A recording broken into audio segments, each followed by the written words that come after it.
दोस्तों नमस्कार, आप सभी का स्वागत है। आज के इस नए वीडियो में मैं आप सभी को गीज़ा के महान पिरामिड के कुछ दिलचस्प रहस्यों के बारे में बताऊंगा। दोस्तों, अरबी की एक पुरानी कहावत है, आदमी वक्त से डरता है, वक्त पिरामिड से डरता है। दुनिया की प्राचीन 7 अजूबों में से सिर्फ गीज़ा का यह महान पिरामिड है जो पिछले 4500 साल से वक्त की मार झेलते हुए आज भी खड़ा है।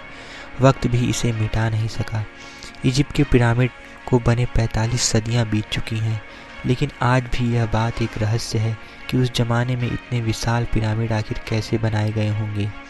इस वीडियो को आखिर तक ज़रूर देखना। आप इन पिरामिड से जुड़ी कुछ ऐसी बातें जानोगे जो शायद ही आपने पहले कभी सुनी होंगी। दोस्तों, यह सोच पाना भी मुश्किल है कि 4500 साल पहले बिना किसी टेक्नोलॉजी और फैसिलिटी के बिना इतने बड़े पिरामिड कैसे बनाए गए होंगे। उस वक्त इजिप्शियन लोगों के पास ना तो मॉडर्न मशीनरी थी, ना ही क्रेन थी, ना ही आज के औजार थे, ना ही बड़ी खुली गाड़ियाँ और ना ही बिजली थी। यहाँ तक कि उस वक्त भी तो लोहे का भी खोज नहीं हुआ था जिसका इस्तेमाल वह पत्थर काटने के लिए कर पाते। उस वक्त तो सिर्फ कॉपर था, जो कि बहुत सॉफ्ट मेटल है। पिरामिड्स को प्राचीन इजिप्ट के राजाओं की कब्रों को सुरक्षित करने के लिए रखा जाता था। प्राचीन युग के लोग यह मानते हैं कि मौत के बाद एक नई जिंदगी मिलती है, तो मृत्यु के बाद उनके शव के साथ ज़रूरत की सारी चीज़ें और उनके खजाने को भी दफनाया जाता था। राजाओं के शव को सुरक्षित रखने के लिए लोगों को मम्मी बनाकर दफनाया जाता था ताकि शव खराब ना हो। प्राचीन इजिप्शियन लोगों का यह विश्वास था कि शव का मम्मीफिकेशन करने से मरने वालों को सुरक्षित तरीके से पुनर्जन्म तक पहुंचाया जा सकता है। मम्मीफिकेशन का प्रोसेस 2 स्टेप में पूरा होता है। पहले तो मृतक के शरीर को सड़ने से बचाने के लिए उस पर विशेष प्रकार का लेप लगाया जाता था। उसके बाद शरीर को कपड़ों से लपेटकर दफन कर दिया जाता था। यहाँ तक कि इस बात के भी कई प्रमाण मिले हैं कि प्राचीन मिस्र के लोग न केवल इंसानों को बल्कि जानवरों को भी मम्मी बनाकर दफनाते थे। शायद वह अपने करीबी पालतू जानवरों के साथ ऐसा करते थे।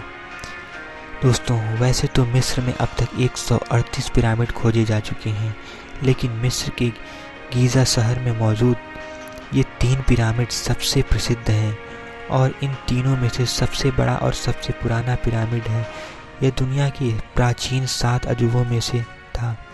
इसे ही गीज़ा का महान पिरामिड कहा जाता है और इसे खुफू का पिरामिड भी कहा जाता है, क्योंकि इसे इजिप्ट की 4th डायनेस्टी के राजा खुफू ने अपनी कब्र के लिए बनवाया था ताकि उनके मरने के बाद उसे वहां दफनाया जा सके।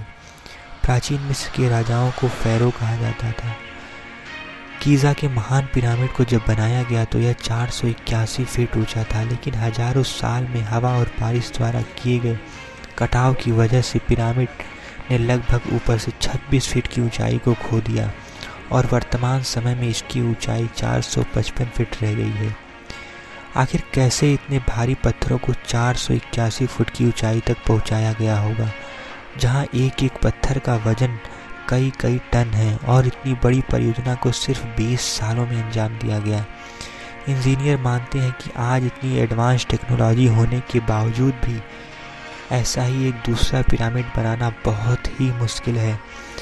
गीज़ा का महान पिरामिड बनाने में 23 लाख पत्थरों का इस्तेमाल किया गया था।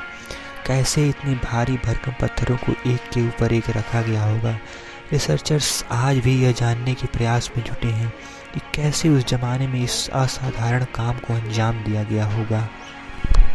वीडियो अच्छी लगी हो तो चैनल को सब्सक्राइब कर लें और लाइक, कमेंट और शेयर करना ना भूलें।